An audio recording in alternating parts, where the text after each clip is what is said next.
بسم الله الرحمن الرحيم الحمد لله رب العالمين اللهم صل وسلم على سيدنا محمد وعلى آله وصحبه أجمعين.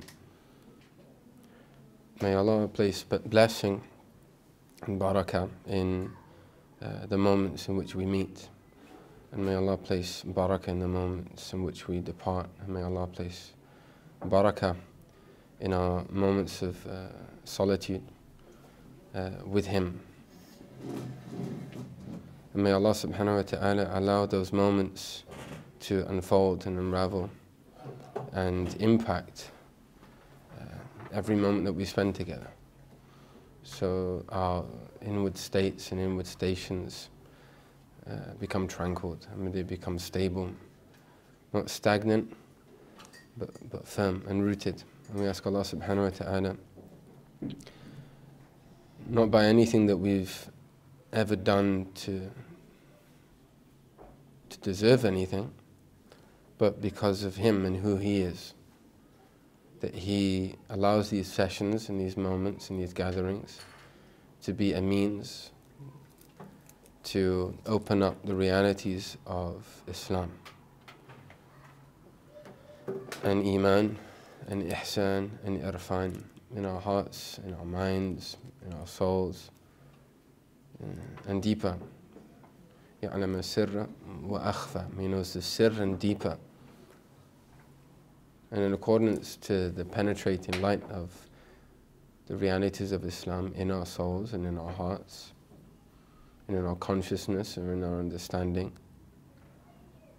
that's how a human being finds true happiness from the Creator of the reality of happiness, joy, contentment, Jalla Jalaluhu. And there's no one like those people, nobody like them.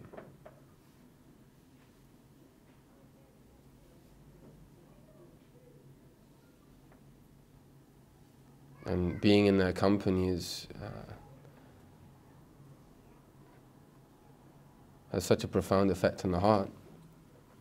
When you're outside of that company, you're taken away, it does something to the heart. And this is what ultimately we're looking into here. What we're not looking to do is, okay, I became a cartographer of the heart. Who cares? Like somebody going into a map maker of the heart. We talked a lot about maps, and it's just to orient us. But so we go into motion. What we don't want to be is, you imagine just picture the kind of imagery. You go into this kind of old room full of archives. It's got these old maps, and it's beautiful to look at, and you can see the way different people viewed the world, and this is your collection. You have this collection, archived collection of maps, but you've never been outside of your own village, outside of your own town, outside of your own city. You've never seen these places, the Himalayan mountains and breathing in the air on the, or you've never been in on the coast of East Africa and tasted where they have the mango dipped in spice, and you never experienced anything. You maybe read about it on Wikipedia. It's not the same thing. And this is what we're talking about. This is yaqeen. You have ilm al-yaqeen, ayn al-yaqeen, and haqq al-yaqeen. And when we're talking about the maqamat of yaqeen, which we started out in the previous session, these degrees or levels of certainty, every single degree unpacks and unfolds. And what we're doing in these gatherings is just to kind of acquaint ourselves. We shouldn't come away thinking we've got some kind of mastery of this science. But what we're doing is saying, okay, at very least, this exists in Islam. This is a real thing. This is what the Prophet ﷺ taught us. This is what people have reached. The form of tashweeq, just to allow the soul to have some kind of yearning. I've spent my life just on this really kind of mundane approach to my salah. Have I really thought about that? This mountain called tawakkul, trust in the divine. and there are different phases to it, and then there's a plateau, you know, and you start off at base camp, but you need to have certain tools, you need to have an awareness to know where to go, and you reconvene and spend time with the people that have gone, and you take a guide. And if you look around, typically, especially in larger elevation, bigger mountains, you'll find that there are almost up to 5, maybe even more different kind of habitats as you get higher up the mountain. So at base camp, there are certain trees, there are certain, even the type of grass that grows. It's almost a different landscape, but as you elevate, as you ascend, it's the same mountain. It's the same mountain, but as you ascend, you have this different scenery. And as you ascend, it's the same mountain, but you have to take on different approaches. Maybe you have to bring out some oxygen. Maybe you have to change your clothes because it's getting colder.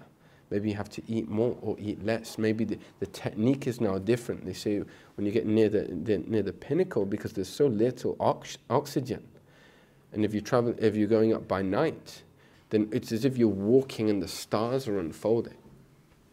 You know, and you're just walking into the stars and you're just putting one foot. It's very different from back in base camp. That's what they say. I've never actually climbed a mountain. Even Snowdon in the UK, it was just astaghfirullah. Ilm bila amal, knowledge with no action. Allah subhanahu wa ta'ala preserve us. My dad did though. He climbed Mount Kilimanjaro. Yeah, and that's how he described it. It's like you're walking up to the stars. It's just one step after another. I just found that imagery really poignant. You become acutely sensitive to certain things that you're maybe not aware of at base camp, like oxygen, just the blessing of breath, inhaling and exhaling. And that's the nature of these maqams, it's the nature of these stations. A maqam differs from a hal. Maqam is a station. Why? Because it's related to the place, your place of standing. The muqam is the one who is standing. The maqam is achieved. You can acquire it. Obviously, it's all from Allah, but there is a process to achieve it. You're going up the mountain. Even people in a very mundane example, it's something outward. We're not talking about the deep realities of connection back to Allah, but climbing up a hill. It's only Allah that allowed you to get up the hill, or cross over the road, or sit down, or breathe, or have your heart beating. You know, but there are certain things which you can, you know, if you don't train for that, you have to do your part, so to speak, in a very trivial way. So the maqam is one of the fruits of mujahada, of spiritual striving. Maqam, a spiritual station, is achieved, and it's one of the fruits. It's min thamarat al-mujahada, one of the fruits of spiritual striving. Whereas a hal, as we said previously, it's transient, meaning it can come and go. Min ghayri istijlabin, without any kind of active acquisition or cause. It just comes to your heart. It's a hal. And it's called hal لأنه يحول, because it changes. You know? One of the signs of a hal is that it changes. And one of the signs of maqam is that it's firm within you. Now, we're talking about the maqamat of yaqeen. We mentioned that there were 9. This is in accordance to Imam al-Qushayri, Imam al-Ghazali, Imam al-Haddad, and others. Abu Talib al-Makki, Qut al-Qulub, which Imam al-Ghazali was really inspired to write his book by. He also mentions 9. Some have mentioned that there are 7, it's actually less. Some have said there's 17 maqams of yaqeen. Some have said 100. And there are those which have mentioned that there are 119. So what are we talking about here? We were in a gathering the other day of a person who is trained to the level of mastery in I don't know how you translate it. Maqams, it's not necessarily musical maqams, but it's maqams of melody, like intonation and tone.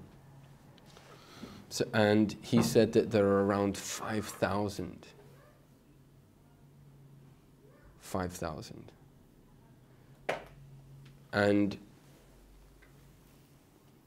But they can be reduced down to 8. Does that mean we just can't be bothered with the 4,980, 90 odd? Let's just stick with this. No, what it means is that they can be grouped. So there are certain maqams, or in the science of intonation, in the science of melody, that can be grouped. Those which are perhaps they evoke huzn or sorrow, like a lament. And out of that 5,000, you can group them into around 8, or one of the 8. Similarly, those which are they're typically used as a national anthem or as a war to excite the troops. That has a certain kind of effect. And maybe there are like a couple of hundred of those, but they can be filed into one neatly. And it reduces it down, but a master of this tradition will be able to unpack those deeper. So one example, we kind of, sped through about 4 of these maqams. If you look at Tawbah, for example, Sayyidi Muhammad al-Wafa, he talked about different components to Tawbah. That Tawbah, or the maqam, the station of Tawbah, repentance, it also has something called yaqada, being awakened, or tanabbuh, being an alertness. And this is what we alluded to when we were speaking about the ba'ith. It's a form of Tawbah, going back to Allah. So we're not saying that it's outside of this, but the 119 or maybe more can be neatly packed into those 9 which we've spoken about, and that's typically for the majority of the scholars that were that wrote in this science, as they would mention 9. So we also talked about the nature of a maqam. The nature of a maqam is a person, they have irtiqa, they have an ascension within that station. They don't move on from that station to another. That makes sense? So let's take, for example,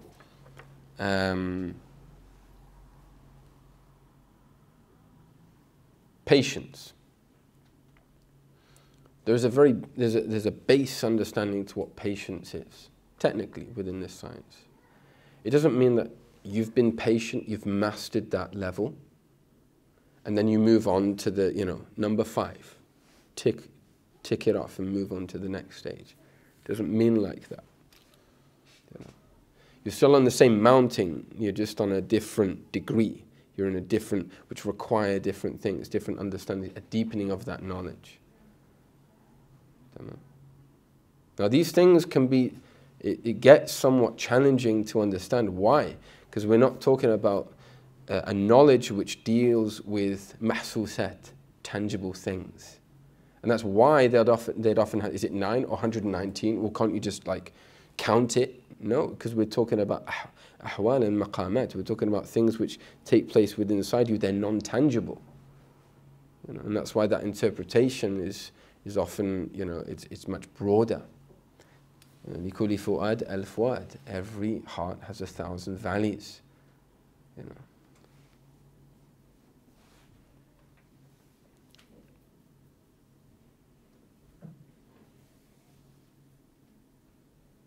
So we spoke about Tawbah, or at least we kind of had some kind of acquaintance to it and what it means.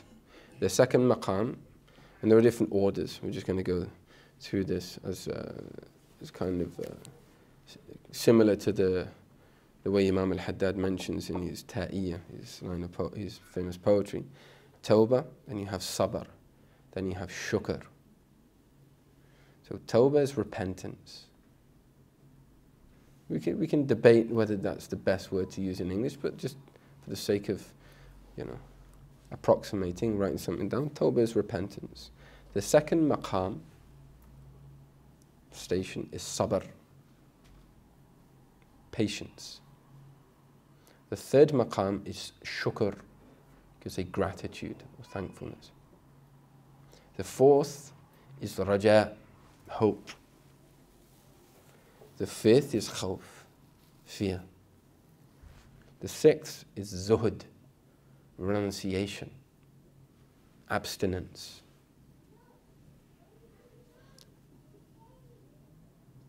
The seventh is tawakkul, trust in the divine, acquiescing, relinquishing, that understanding of self-control. I'm in control, and having a trust in Allah subhanahu wa ta'ala. The eighth is rida, inward contentment. And the ninth is mahabba, love. So when we talk about these maqams, we talked about this ba'ith, and that can be something which, as we said, can take place when listening to somebody speak about Allah, and it stirs something up inside of you. That's a different approach as what they call tawbah in terms of suluk. But tawbah in terms of this maqam is that you become this conduit now, this place of preservation of the realities of tawbah. The Prophet ﷺ, how could he be Sayyid al-Ta'ibin? The master of those people of that maqam. How does that make sense to us? Is that he was the pinnacle. He was the human pinnacle and the archetype of what it means of somebody to turn back to Allah in the most blessed of ways, until he's at the maqam of what's called mahbubiyya. It's dear and beloved to Allah subhanahu wa ta'ala. Because somebody can be in that, engaging with that process, but it's still quite low down on the scales. And somebody can be completely engaged to the level of mastery, that they're so firm, they're so deeply rooted in that maqam, they become dear to Allah from that particular angle of their human being, of their human nature. Then you have sabr. We're not going to go too much into these things, and what's hoped is, even if it's at a later date, we can go through this. This requires its own series. You could speak for hours on end just about the subtleties of tawbah, and the types of tawbah, and the forms of tawbah, and the preconditions to tawbah. Once again, this is a science, And tawbah, another thing you can, because we're dealing with something very abstract, it's difficult to really grasp. Tawbah can sometimes come as a hal. It can be fleeting. For example, somebody listens to someone speak. They go to the masjid, and this actually happened. There's somebody called Sheykh Sulaiman al-Darami.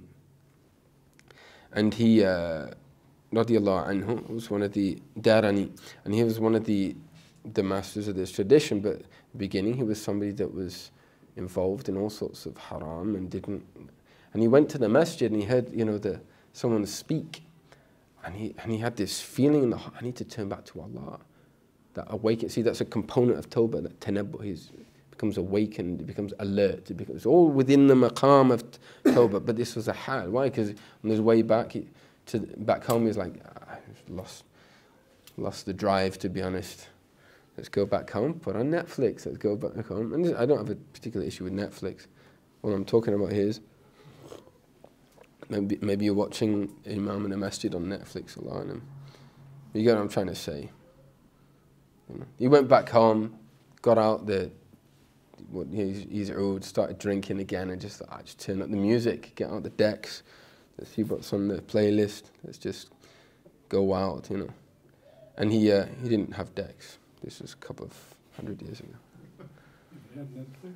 He probably didn't have Netflix either, no. The subscription wasn't there, I think, in Baghdad or wherever he was at the time. So the next day he goes, and the same person's there, and the same thing happens. he's like, you know, I'm going to change. This is not right. This is not the way a person should be with Allah. You know, you become aware, this is not right. And he goes back home and falls into this, yeah, whatever, it's not that big a deal. And this really happens a lot, especially with us in the West. You know, I was so inspired by that Islamic talk. And you get out the door and life just takes over. Yeah. And this science deals with that. If you know what's happening to you there, you know, I'm going to change, I'm going to sell my car, I'm going to, you know, smash my CDs. No one uses CDs. Why have you got CDs anyway? You get what I'm trying to say? And then it's like, oh man, I shouldn't have smashed that one. That's not really haram. That's not really that much of an issue. You know, listening to music, there's a difference of opinion. You get what I'm trying to say? You know. But what's taking place there? You're in the hal of tawbah, but it's fleeting. You know, like you've been given a lollipop, but you got to grow up. You got to say, okay, like what's this enticing you onto? Make it a station. Make it a place of your being. You're always in a state of turning back. And these are different degrees of tawbah. I say it happened on the third time, you know, he listened to the person speak and he goes back home. And, you know, he does what he has to do. He gets rid of all of the things which Allah is displeased with in his house and he turns back to Allah. And he becomes one of the, you know, one of the great people of Allah subhanahu wa ta'ala. Because it became a station, became firm within him. And you have like sabr, and we're just picking at these things, just approximating, okay, this is real, this takes place. We're not going to have a full mapping and awareness of all of the degrees, all of the nuances, all of the subtleties of each maqam, because this takes you know, going through deeper texts and having like a master class on certain things. It can't be done in this context. All we're doing is saying, like, okay, this exists in my tradition. I'd like to learn more. So you have sabr, and there are different forms of sabr. How would you relate if someone says to you, what does patience mean? What does patience mean to you, to be a patient person?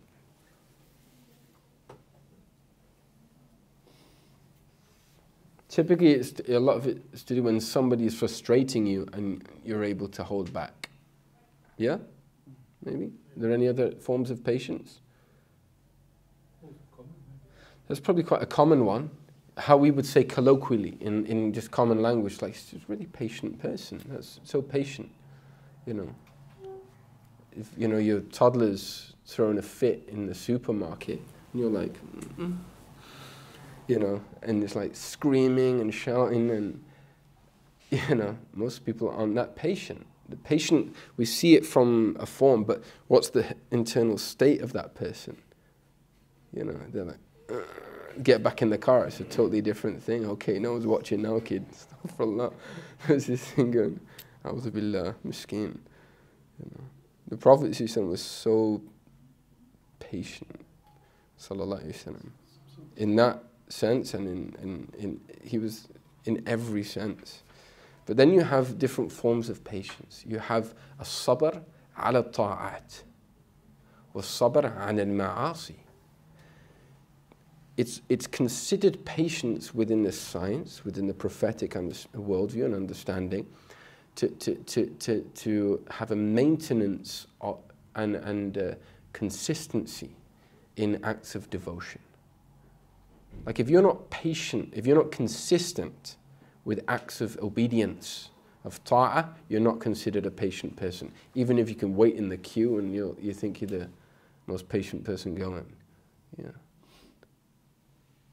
So you can't really be bothered to pray the 2 sunnahs, you know, whatever, after the Maghrib prayer. Who cares? Nobody's watching. Nobody sees. No, that's not the form of patience. You have to force yourself into doing that. You have to get, okay, let's be patient on these things. وَعَنْ الْمَعَاصِي.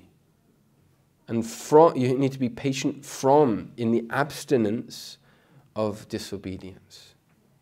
So if somebody just constantly turns back to those things which they know are not good for them, it's in this tradition, it's considered an absence of patience. You're not patient, you know.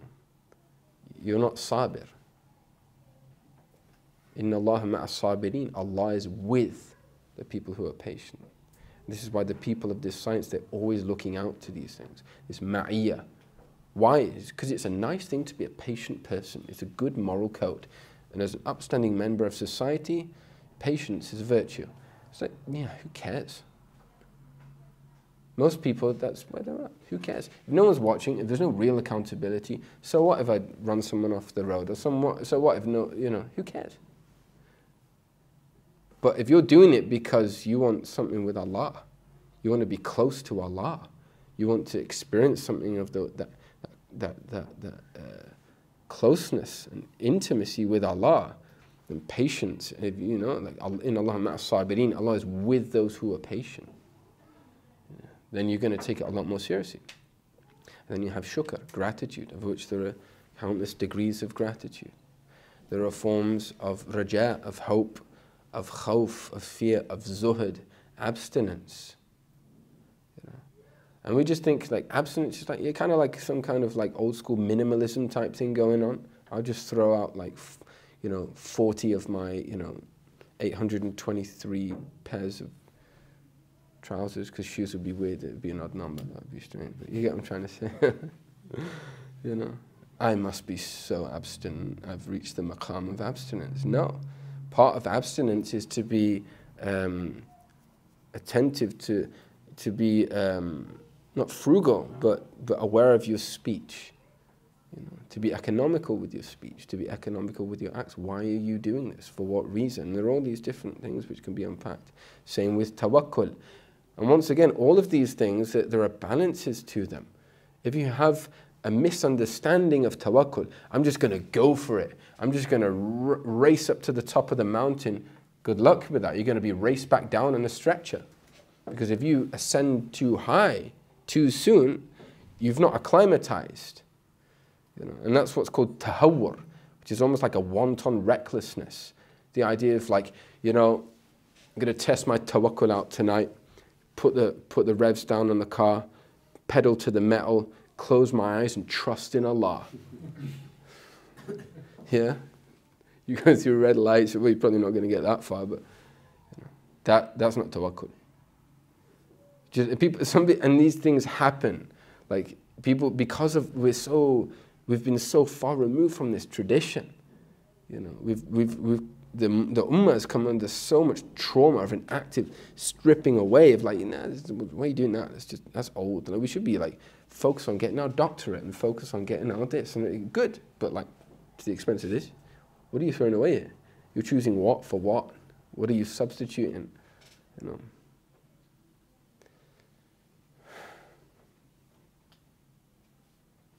Then you have rida, contentment. I'm a reasonably content human being. That's not rida. Rida is deep. It's one of the highest maqams. And then you have mahabba. Mahabba. Mahabba. No.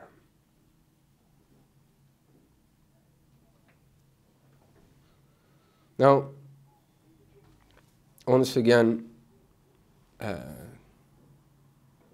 these two sessions, the previous session and this session, is just to kind of once again approximate. Okay, this is another map that we need to kind of have ready to refer back to in our journeying to Allah, in our path to Allah, to be aware of this. And naturally, if we're taking steps, we need to, okay, like I've felt some things now, and this is maybe to do with a lack of trust in God. Then what do? We need to refer back. We need to go back and we need to deepen and broaden and expand our knowledge to know how to go deep, and that's the way it works. But what can often happen is because these things are so deep and so nuanced, people can often think like, what, that mountain, there is no way I can get there. And that's what we don't want to do in these sessions. Because even if you're at the base camp, you know, Who brought you there? Who put you there? Who gave you the tawfiq to be there? And part of it is just knowing, like, Allah brought you. That's what we said in previous sessions, that Allah doesn't start someone out on the path, except He wants them to reach Him. Just take it stage by stage and learn these things, acquaint oneself. Okay, where am I? I've never really thought about that. Fear. What does that mean? And you have these, people often say, like, fear doesn't mean like you should be frightened of Allah. Well, at some level, but there are just so many nuances to these things. Tawbah, fear, patience, gratitude. And you can be aware of these things. And then you have what's called ahwal. Now, ahwal shouldn't be belittled. It's not just like the lollipop to the maqam. You know what I mean? You're given the lollipop. You get an experience of what that tastes like in terms of tawbah and turning back to Allah. Ahwal, once again, in its own right, is its own thing altogether. Ahwal is something which comes from the divine presence. Sharif, it's noble. And it spills into the ruh. And it excites the ruh, the soul, and that overflows and outpours into the qalb, into the heart. And you could say, once again, we've got to be acutely aware of language, because our language to articulate these maps and these states and these realities has been so reduced, so whittled down, it's almost like you can't feel it because you don't have the words for it. So people talk about, like, had a nice feeling. What does that mean? That felt nice. I did some dhikr, I read the Quran, it just had a nice feeling. Well, what these scholars did is they understood it, they unpacked it, and they explained it, and they gave a path to constantly be in that state and to deepen that state. Like, if you thought that was good, this is why some of them would say, were the maluk, were the rulers of the world to know about something, that which our hearts tasted in the depths of the night. When we were with Allah subhanahu wa ta'ala, they would have fought us for it with swords. They don't know. Sheykh Abu Bakr bin Salim, he says, "Nahnu al-muluk." We're the real kings. The kings of a very different dominion and a different domain with different rules and different codes and different. And you can't see. And the people of the dunya. This is what Imam al-Ghazali often talks about. So many people are so involved with the politics of the world, and you've forgotten the politics of the heavens. You've forgotten these deeper understandings and these deeper meanings through which everything in tangible existence comes from. So you have ahwal, states which pour into the heart. And these are gifts from Allah subhanahu wa ta'ala. And they can be subtle, or they can be overwhelming. But typically with ahwal, with states, they say the etiquette, because everything is all about adab. They say tasawwuf is adab and adab is tasawwuf. You have to have etiquettes. Once again, it's not just using your dessert fork for your cheese fork or mixing it up. We're not talking about like etiquette, we're talking about deep spiritual etiquette that you have to be acquainted with. And the etiquette, if somebody is experiencing something, is katam. Almost as if you're not experiencing something. Kitman. What does that mean? So if somebody's experiencing something for the sake of Allah, you won't really be able to see anything, any change on their face. And our Sheykh would say that if they would see from their Sheykh, and we've seen from them because it's been inherited, that sometimes they'd be so moved to tears, but they would hold it back and have this firmness. It doesn't mean coldness, you know, these states which pour over the heart can make a person almost go insane if they're not rooted in suluk, in adab. The son of Imam al-Aydarus, Abu Bakr al-Adani, he was once in a gathering of dhikr, and the way of our shuyukh is they're very sober when they make dhikr. It's the sunnah of the Messenger of Allah sallallahu alaihi wasallam. What do you mean by sober? They're not like screaming and shouting, and even movements, typically they didn't incline towards it. They were very still. It's the way of Sayyidina Imam al-Junayd. Imam al-Junayd. Someone came to him and they were in a gathering of dhikr and they were all very, very still. And he said, what's going on here? And he responded with a verse of the Quran. Like, you look at the mountains, jamidatan, that they're still and firm and stagnant, but they move tamurr as-sihab, with them, like the movements of clouds. Like, you get this? Like, outwardly they're just very still, but inwardly these maps are unlocking and these coordinates are being joined. These things are being wired and these things are pouring down into them. They're just like,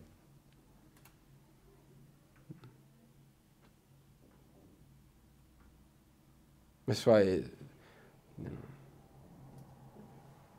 يعلمون ظاهرا من الحياة الدنيا. They know the ظاهر, something of the outward of the dunya. وهم عن الآخرة هم غافلون. As for the next life, they're ignorant. Someone like that, they're going to go into a place and judge, and they're not going to be receptive.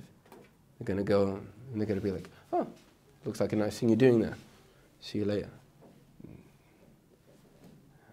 You see, a person could be sat in the presence of one of the great awliya, but if there's no receptivity, you don't benefit one iota. The proof of that is in the sunnah of the Prophet sallallahu in his seerah. How many people met him? How many people saw him? Everyone benefited from him. Al-madad ala qadr al-mashhad, they say. Your spiritual nourishment is in accordance to your mashhad, to your spiritual view. If you're not tuned into the channel, you're not going to be able to receive. So much of this science is tuning in, learning how to tune in, learning when there's just that fuzz on the screen, where it's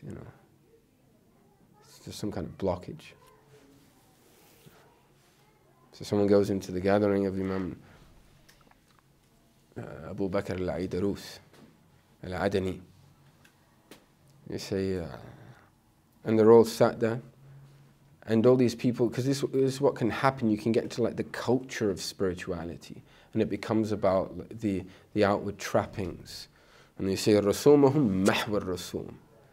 Like, their outward trappings, their garb, is to completely, wipe that out. That's,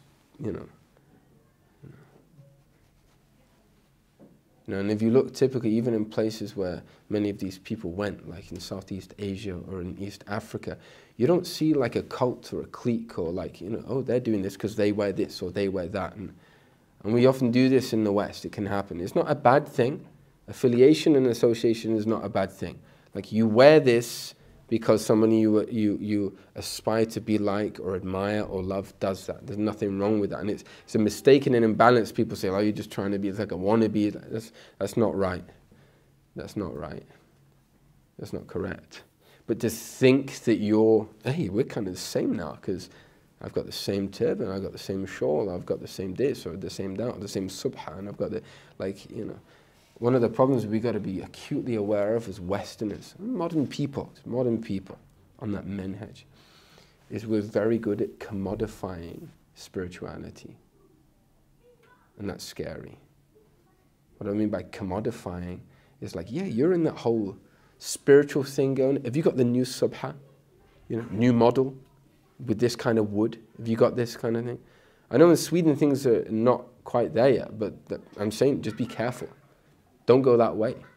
Like, you have a huge opportunity to make this soil really fertile now, and be careful about what you're planting in. This knowledge is not about a clique, it's not about a cult, it's not about anything like that. It's about realities of the heart, you know. So everyone's getting up there and they're doing the Sufi thing. They're getting up and they're swearing, and because he's a man which is deeply versed in this reality. So he grabs a huge stick, like a massive cane. He says, anyone that moves is going to get an absolute caning. And everyone's like, so next time everyone's like, Bismillahir Rahmanir Rahim, you know. And this one guy gets up and he still does his thing. Yeah, and he doesn't do anything. Like it's not like boom, you know. He's there. Imam al-Aidarus, Abu Bakr al-Adani is there. And then like afterwards, like, but why didn't you hit him? Like some people are like, oh, I should have carried on doing my own thing. He's like, because he was sadiq, because he was true. This came from a state where something overflowed in his heart, and like he can't be moved. Yeah, he can't be restrained. What we don't want is takalluf. We don't want a load of guys faking it. I have such a hal with Allah. That's not what it's about. The essence is to subdue it, to hide it. And it's like somebody like, you know, when people start going to the gym, it happens with young guys, and they're like, all of a sudden, like you've been to the gym for like half an hour on a Wednesday, it's like, start walking around like, what's that? Do you know what I mean? It's so miskeen, it's so embarrassing, but it's like, yeah, and looking in the mirror, and it's this kind of thing. The same thing spiritually, you know. Don't be that person, you know, with a subha or with a thing like, I'm here, I'm at all the gatherings, I'm like, you know, my eyes are rolling, and no, that's not what it's about. Because, you know, who's the one training you here? Ultimately, Allah subhanahu wa ta'ala. And if He sees you're just a lightweight, you're getting big on your own nafs when you're letting, you know, one of those little pink, tiny little things that, you know, a 3-year-old could lift, and you're thinking, yeah, when, you know, He's not going to give you any more. But if you're humble and you understand, I'm doing this for deeper reason, I'm doing this for health benefit, I'm doing this, if you do this to be spiritually healthy and so you can train to be with Him, then He's going to load the weight more and more and more and more and more and more and more and more and more. You know. Jalla Jalala. It's something that you know, we alluded to a few sessions ago. They say the one that is more deeply rooted in mahabba, in love, he's more silent, or she's more silent about it. And it doesn't necessarily mean less vocal, but you don't convey it, you hide those things. You know. The idea, it's almost distasteful to talk about something so profound in a trivial way. You know, we're the lovers of God. We're the lovers of, like, all you lovers, raise your hands, and that kind of, it's not, it's just bad taste. People of Allah, it's too heavy for them to go too much into that, too deep, too overwhelming to their hearts. You know. And when they talk about it, normally they don't talk about themselves, they'll talk about the people that they've seen, or the third person. It's not like, you know, I have a poem about, you know, my deep state with Allah last night. It's like, come on, man, barely made Fajr, let's get a grip here. Just know your lane. Know your lane. And respect those people that have reached. Except, you know, hum rijal wa nahnu rijal. They're, you know, we're kind of on the same par here. And then you have no respect for them. There's no ta'zeem anymore. There's no reverence for people anymore. That's someone who's reached. That's someone who's worth respecting, you know. So, and these can have all different kind of types of or expressions of. So one of the examples of a hal is uns. And they translate that as intimacy. And intimacy is kind of that where you just so overwhelmed and you're in this state of, there's been this embrace by Allah subhanahu wa ta'ala. And this can happen sometimes when you do dhikr of Allah, or like you cry to Allah. You know, you've done something wrong, you turn back to Him, and then you have this feeling in your heart. It's called uns.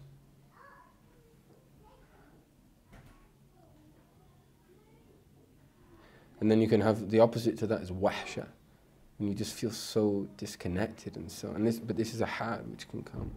And then you can have shawq, which is yearning, just to miss Allah, to miss Allah, to yearn to be close to Him, to yearn for His closeness.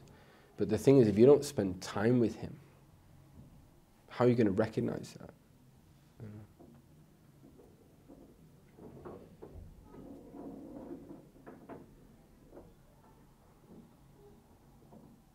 Our Sheykh would recommend to spend about 5 or 10 minutes a day alone with Allah, in solitude with Allah. Don't think of anything, don't do anything, don't. Just calm your heart, still your mind, detox your brain of all the empty stuff that really doesn't make it have any effect on anything. You want to read some Quran, you want to do some dhikr, and then just be present and enter into communion with Allah, start to ask Allah. You know? But if that's not cultivated, it doesn't matter how many maps you've got, because they'll just become ancient tattered scrolls collecting dust, and that's not what the Prophet ﷺ came to give us.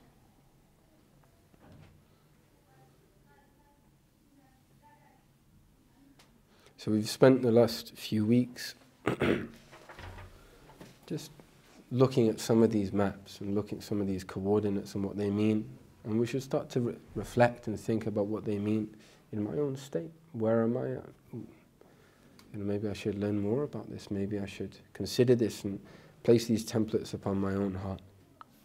And what we're going to be doing, inshallah, in more forthcoming weeks, we're going to go through a few more maps. The next one is going to be the map of the ego, to know where your nafs is at. You know, because I'm not an egotistical person. This is one of the maps that helps to show where you're at and what that does when the ego and the soul, the nafs, starts to become cultivated, the potential of what that means. And we're going to be going also in a separate session into the map of that which comes to your mind and your heart, the khawatir. And we're going to start to look into this. And we're going to go into the process after understanding this, so we know where we're heading, we know what the goal is, we know who we're focused upon, Jalla Jalaluh. We're going to be unpacking the actual method, something of the method. Okay, what does it mean? We spoke a lot about purifying the nafs. What does that look like? And that's when it's going to become very practical and very tangible. Very, very clear. You know. And we need to, inshallah, you know, may Allah allow us to stay focused. Sometimes it's not nice to look in the mirror, but that's the only way we're going to go forward, you know. Sayyidina Umar, radiallahu anhu, he said, may Allah have mercy upon the one, it's a dua, he made dua for him. May Allah be pleased with the one that gifted me my shortcomings. You know. So alhamdulillah, that's maqamat of yaqeen out the way. Now for the work. You understand there's a mountain, it's got different things, now for the work. How grateful am I when I wake up in the morning? How much have I turned back to Allah right now? How, you know, absent am I from the dunya, my connection to things? Because the idea of you have, it's ghina an shay. That's the understanding in the Islamic world. You're enriched from something, not by something. You know, if you're rich, it's not with wealth, it's from wealth. You don't need it. You have no need. You know. One of the people of Allah said they kind of abducted someone and they captured him and they tortured him, you know. And they said, you know, we're not gonna give you any food or drink. So he said, inni sa'im, I'm fasting. He said, we're gonna put you in solitary confinement. He goes, I've made an intention for khalwa, to be in spiritual solitude with Allah. You give me everything I want right now. He goes, we're gonna torture you then. And he goes, You know, a moment, an hour's fever expediates a year's worth of sins. And if a thorn pricks you, all these sins are forgiven. So, and they're like, well, what can we do with this kind of person? Indefeatable. You know, undefeatable. Allah connect us to them. That's true freedom. Freedom from yourself, from everything which has no meaning. Ghina billah. The Prophet ﷺ said, "Innamal ghina ghina nafs." True enrichment is the enrichment of the soul. That's why that's what we're learning to do. No other reason, to have our souls and our hearts enriched and illuminated and beautified, so we can go back to Allah and experience some of these gifts and connect to those people and deepen our knowledge and our awareness and our experience and our tasting in these realities. Wa sallallahu ala sayyidina Muhammad wa ala alihi wa sahbihi wa sallam. Alhamdulillahi rabbil alameen.